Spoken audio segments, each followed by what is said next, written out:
You're listening to Synergy to Synastry, the podcast where two corporate girlies called to follow their intuition take you on a journey of self-exploration through metaphysical modalities. I'm Christine, intuitive coach and clairvoyant. And I'm Renee, psychic intuitive and astrologer. We're excited that you're here and honored to be your spiritual guides. If you enjoy this podcast, make sure to subscribe, rate, and review wherever you listen. It helps listeners find our show, plus it automatically enters you into our raffles to win a free psychic reading. Now, let's get into the episode.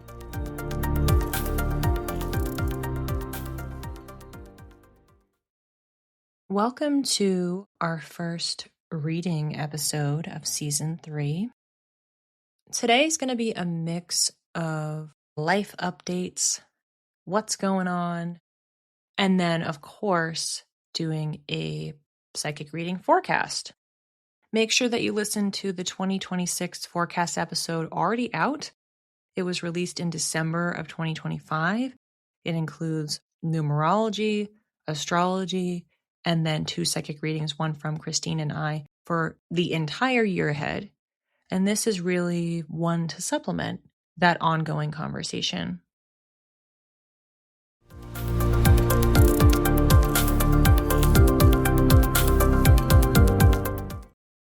For the personal life updates, in episode 1, we did have some personal life updates, but we recorded that, much earlier than the episode was released. So from my perspective, we recorded that back in, I think, November, December or something.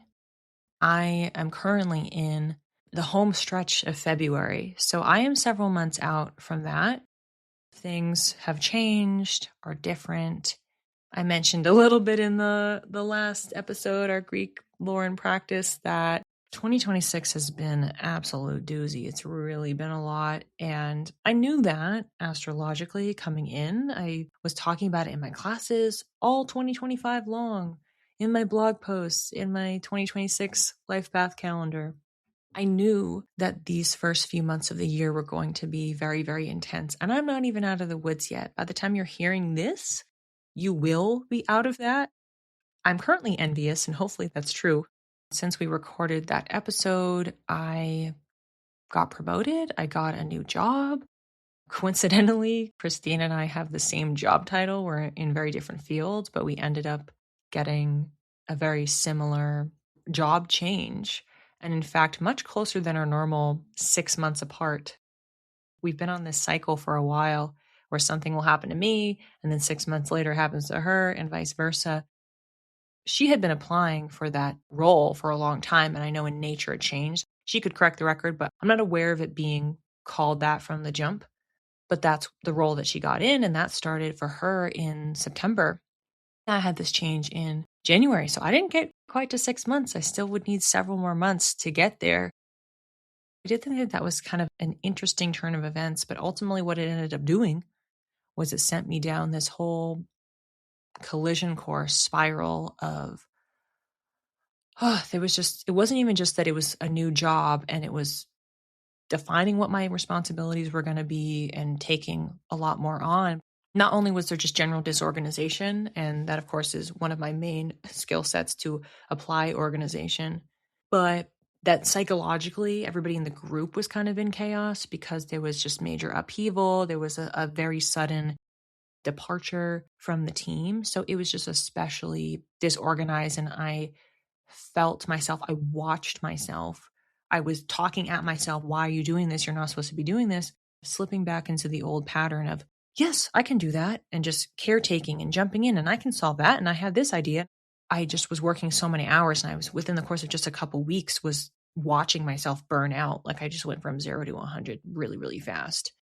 I decided to take a very hard turn. I was like, okay, I got to go back to what I put in place with Libra season. Again, same time period as when Christine started her new job. I got to do a bit of what I was doing before. First, it was, okay, I'm not going to work at night.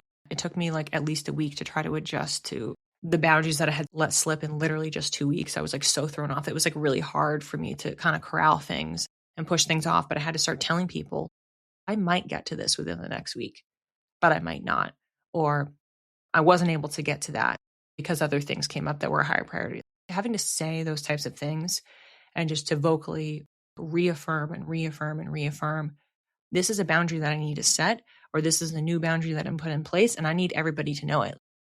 I made sure that the leadership team, when I implemented a new rule much more recently, just within the last few weeks, Renee stops working at 6, whether it's for my W-2, whether it's for my business, whether it's for the podcast. This was a hard rule. And I stuck to it for 2 weeks. And then 2 days ago, I was on a meeting that ran 2 hours and 40 minutes. So it went 40 minutes past my 6 p.m. I was completely fried. And then I was agitated and wired. And then I kind of slipped the next day because I was like, well, I haven't worked in any podcast stuff and I'm so behind. I'm supposed to be recording. I don't have any of my notes together. They're all like in pictures. I need to dictate them and I need to organize them. So then I ended up working almost 2 hours over that too. So I'm saying this now because I'm insisting I get back on the bandwagon. I had one day that threw me off and the second day I went off and I'm getting back to that again. Something I've talked about on this podcast a lot is my sleep schedule as a Manny-Gen for people interested in human design. We've talked about that many times over the course of this show, season 1 and 2. I have a lot of ideas. I have generally a lot of energy. I'm very driven and motivated to move the needle, to put those ideas into action. But what I realized, I had no idea this was going to happen. I love that I basically got bamboozled and tricked into this working out for me. I've spent the last several years going, I don't know how to get my brain to shut off enough that I could start falling asleep earlier. And guess what? Stopping at 6 did that. How does that relate? By stopping at 6, it gave me hours to start turning my brain off. Yeah, I would listen to podcasts because my schedule's been so busy. I can't listen to podcasts like what's going on in the news or pop culture or whatever it is. I'll listen to that stuff after, but I do have the cutoff that I can't listen to that before bed. I'll do some reading or something in the lead up to go to bed. And what I was finding, dear listener, is I kept falling asleep on the couch. This never happens. So I would just start getting tired much earlier. I hadn't changed anything anywhere else in my schedule other than stopping working several hours earlier. I was so surprised to see the impact that that was having. And I've ultimately concluded very simply, it's just that my brain was so wired and so active. If I do certain types of activities too late in the evening, I know it gives me a second wind, but I didn't understand like how intense it was and how much time I actually need to wind down so that I could go to bed at a better time. So separately and tangentially and supplementarily, it was introduced a few months ago to do spirit hours, which I'm pretty sure I did mention on the podcast. And at first it was like I was setting my alarm for like 6 or 6:30 or something. And I kept falling asleep. I couldn't wake up. But the point was it was just trying to retrain my body. So at first I was retraining my body on the front end in the morning. And then it was like 7:30 and then it was like 8 o'clock. And so then now I've kind of been locked into this pattern for a few months' time. And I still have more time of these where it's like, okay, trying to get up and have my first hour of the day from 8 to 9. The spirit hours weren't every day, but to train my body on the front end to get up earlier so that I could use that morning time to have it be completely tech-free. Other than, of course, I write my dreams down on my phone, but no social media, no email, no notifications. I could read, I could pull my cards, I could do yoga, which I wasn't doing at all, take a shower, make myself a full breakfast. So I started doing that. It was helping me to get up a little bit earlier. Then I implemented the new boundary at the end of my workday to try to slow down, but I was kind of doing my, alternating when I was getting up in the morning. Since I put this 6 p.m. work curfew in, I'm just going to get up for 8 every single day. Screw those spirit hours. I'm doing them all the time. I want to do another book plug because this season is all about let's talk about books and stories. Break the Good Girl Myth, which I will link in the show notes. I could not believe the perfect time that I was reading this book at because the high-level synopsis, she goes through 5 different myths. We're talking about myths. We're talking about lore. Can you believe this? That girls are taught at a young age, things that we are conditioned to do, to believe, how we are hypervigilant, how we are controlling, monitoring our behavior in such a way that is harming ourselves psychologically, emotionally, impacting our relationships, impacting our joy, connection, happiness, etc. And you take a little quiz at the beginning. I took the quiz, then reading the book, and wow, I felt really called out by some of the sections in there. So I do recommend that if you're someone who is curious or is looking to undo certain patterns. What was really great about the book is she had some journal prompts in there, and I did those. Once I finished the book, I carved out some time. I did a little meditation and then filled out all the different journal prompts. And what was also included in there was establishing work-life balance and routine using a very specific method. So that was how I came up with my stopping work at 6 to shift what I was doing in that morning and making it a daily routine. This is where the guides are working in tandem because I've been making adjustments to my schedule with them, detoxing from technology, shifting my morning hours since September. And so then I have this recent turn where I'm like, I was recognizing I'm falling off a cliff here. I know that I'm doing this. I'm not supposed to be doing this. I know this is a pattern. Career wounding and workplace wounding and things that I've done before, and I have to get out of that. And so I identified it very quickly as I was doing it, but then I was having trouble like spinning my wheels, like, I don't know how to get out of this. And then I'm reading this book, and it was giving me the exact information I needed to hear at the time. I did the meditation, I did the journal prompts, I came up with a practice. I looked at it and went, oh my gosh, am I going to be able to make this change? And I implemented it. And as I've already mentioned, the 6 p.m. has been incredibly helpful. But I also have the boundary of limiting how much work I do on the weekend. I can't go past 50% of my waking hours be related to work stuff, podcast, W2, and my actual business. So that's the tricky part is I have so many different avenues being put under the umbrella of work. It does add up quickly because you might say, well, 50% of your work time, like that's a lot. That's the whole weekend. Well, it's just because I'm doing a lot of things. I want to do them, and I also, quote unquote, need to do some of them to earn money. It's for financial reasons, it's for inspiration, it's for creativity.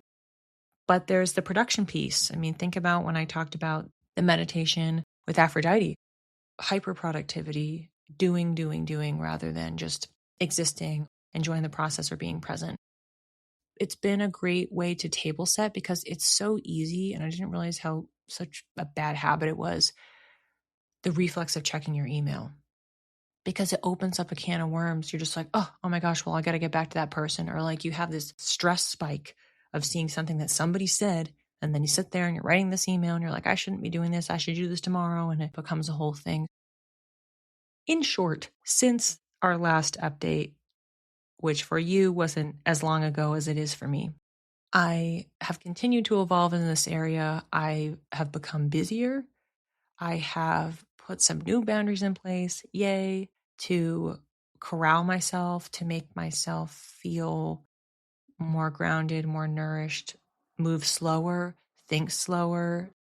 Is it 100% perfect 100% of the time? No, but it's much better. And I'm only a few weeks in at this point. When we do our next life update after the next lore, which I haven't even started researching yet, I have a book that I'm excited to read. And no, I'm still not going to tell you what it is. It's going to be a surprise. Haha. I still have to go through that whole era of learning about that other culture. And then I'll do another check-in, and maybe, hopefully, Christine will be in a position where she'll be able to participate at that point. If I've been feeling it with everything that's been going on, and I'm like, I'm just trying to hold on and maintain all the things that I'm doing. I know for her, it's very different as a projector and with strengths that she has to navigate with something similar. So most people that I know, we're all being tested with our boundaries, with our ability to handle and hold so much. I've talked to a lot of people going through very similar experiences. I'm just over here having my fingers crossed, toes crossed, that as we get out of the first few months of this year, as things start clearing up, have a reunion. But for now, I'm squeezing in recording like when I'm able to. I am here to empathize. I'm here to support. I'm here to vent to. Feel free to send a message, a DM, an email, leave a comment. As they say, we're all in this together. I would do it for a High School Musical rewatch.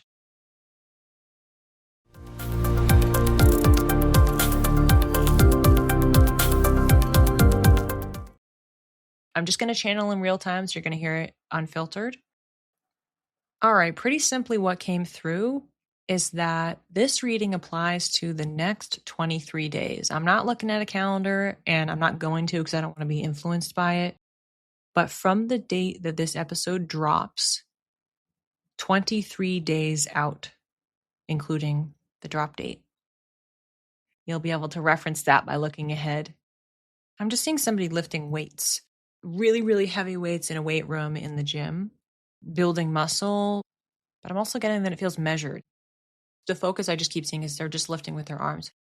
We're targeting this one muscle group consistently over time. And I'm just seeing as the person is doing this, like their biceps and their triceps and, shoulders and everything, they're like exploding. They're getting completely ripped. And that is what we're doing over the next 23 days. We're putting a lot of energy into the growth, expansion, strengthening. I'm also getting, as relates to your reserves as well. So it doesn't really feel like it's a boundary conversation. I know I have been talking about that a lot today, but that feels unrelated. And again, this is being cast away in the future, not my present, my experience. But for wherever the collective is at, being strong enough to be able to move mountains, that we can push them, that we can be a driver, that we can be a force to be reckoned with. That's how it's coming in. That's why it's a training period. Visual, I'm getting associating it with tarot, is the Five of Wands. That is a training card. It's like you're being challenged, you're being pushed, but you're going to develop something really, really important on the other side. In astrology, with aspects of a square. So there's tension, there's buildup. That's what happens when we are strengthening our muscles, when we're working them out. You're going to have soreness. You're like, oh man, I haven't worked this in a while. And now I'm having to work it every day. Oh my gosh, you're going to have major muscle fatigue. So it's like that, but spiritual, physical first, then spiritual, then mental, then emotional. So this is very much being tiered. And the physical and spiritual are like at the top. There's the biggest areas of growth and muscle building and what's being targeted. And I think that makes a lot of sense, given that this quote workout is targeting something. We're not trying to work on everything. We're putting our energies in one area. And I do want to clarify when I'm saying physically manifested, this doesn't dictate for the next 23 days, you should be going to the gym and lifting weights. It's not meant to be that literal. It's more so that the work that you're doing, whatever it is that you're targeting, which could be in any area of life, takes a physical toll, takes a spiritual toll, supports you in physical wellness, healing, growth, and strength, and deepening your spiritual abilities, gifts, connections, practices. It's not necessarily just a one-to-one. And it's also that there can be a lot of manifestations, but those are heavily the top two. And then for feels like a very, very, very small subset of people, it might be that whatever the quote work is that you were doing is advancing something for you, building up the strength, fortitude in the mental and emotional spaces. But very, very small minority. This feels like this is like 2%, 5%. It's very, very low. Most people are really way up at the top there, and there's some sort of physical manifestation, there's some sort of spiritual manifestation. The quote that's coming in is, it's really what we need right now. It's the medicine that we need right now. Wherever you are at when this is releasing, a time for me that is undetermined. I have no idea when we're even talking about, because I didn't look up a date before doing this. It keeps coming back to, it's more fortitude than resilience. It's not about being knocked down. It's about pushing. We're pushing, we're pushing, we're pushing. We keep going, but we're not forcing. We're not forcing something that's not meant to be. We're pushing, we're driving.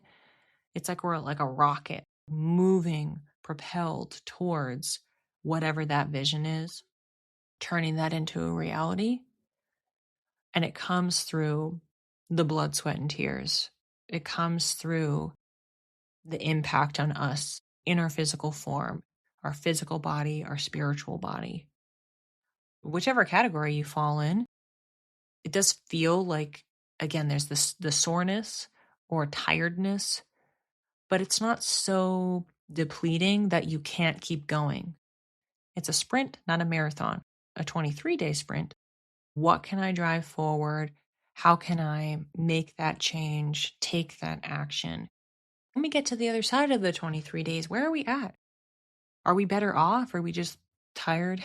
Are we just tired and fatigued because we worked really hard and we just collapsed to the floor like, oh my gosh, I just worked so hard and now I'm completely exhausted and now I'm fully in relaxation mode and, rest and recovery for your physical and spiritual body. And it feels like it's a coin flip.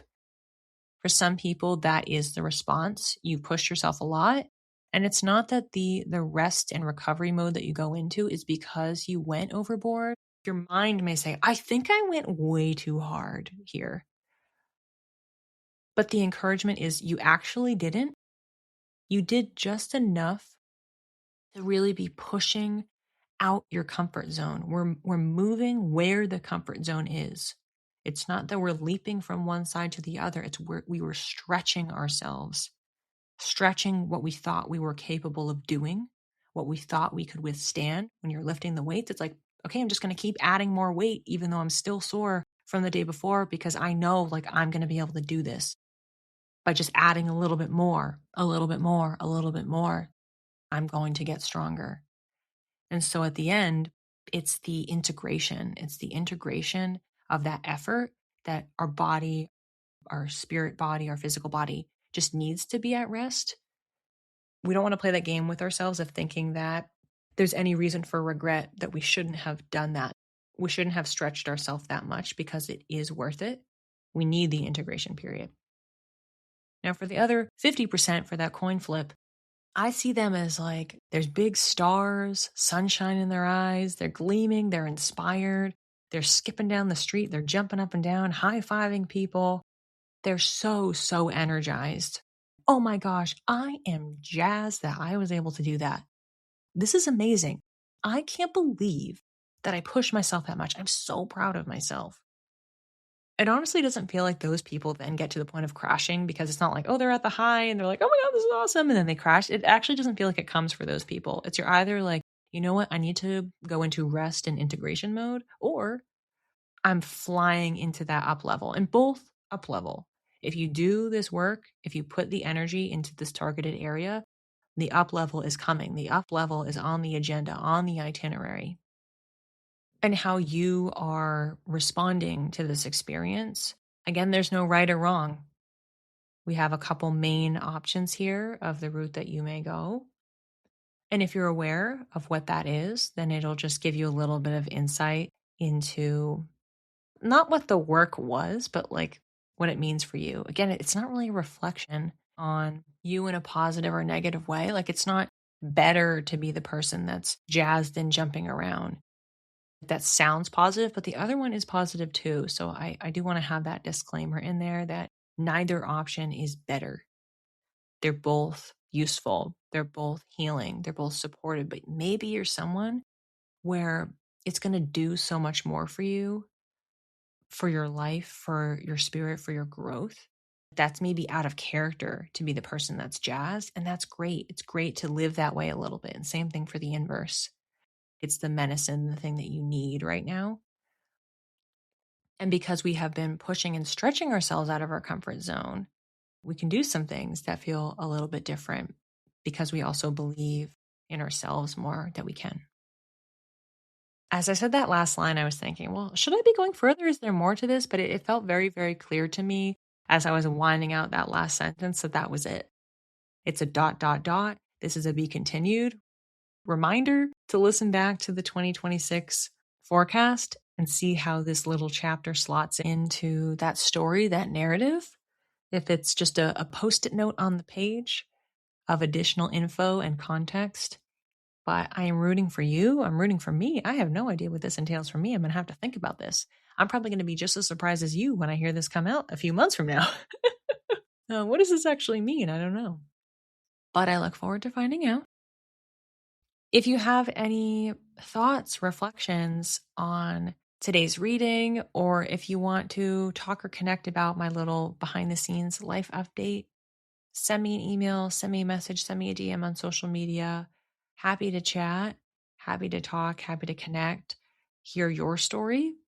If there's anyone that is interested in coming on the podcast to be a guest, If you have something to share about the Greek lore, if you're like, hey, I have some corrections to be made, I've studied this, or there's some other things that you could have talked about, I am more than happy to have some guests come on here to talk about lore in general, or maybe, some of the good girl stuff, other types of myth and lore, whether past or present, and just have those as like a little bonus episode, some supplementary content. So if you're interested in coming on, you can also reach out on my website. I have a contact form, and there is an option in the drop down or checkbox if you're interested in being a guest or also having me as a guest on your podcast if you have one. Would love to connect, would love to chat. Our next episode will be in our new cultural lore era. Any guesses? Feel free to submit your guesses before it comes out. But otherwise, I will see you then.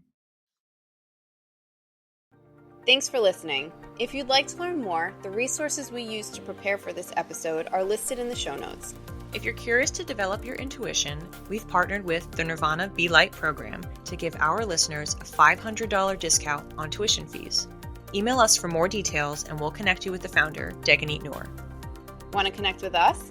You can reach me, Christine, at Channeled by Christine with 1 L on Instagram. And you can reach me, Renee, at _read by Renee. Or connect with us both via email at synergytosynastry@gmail.com. Keep your spirit curious and your aura sparkling. We'll see you when the stars next align.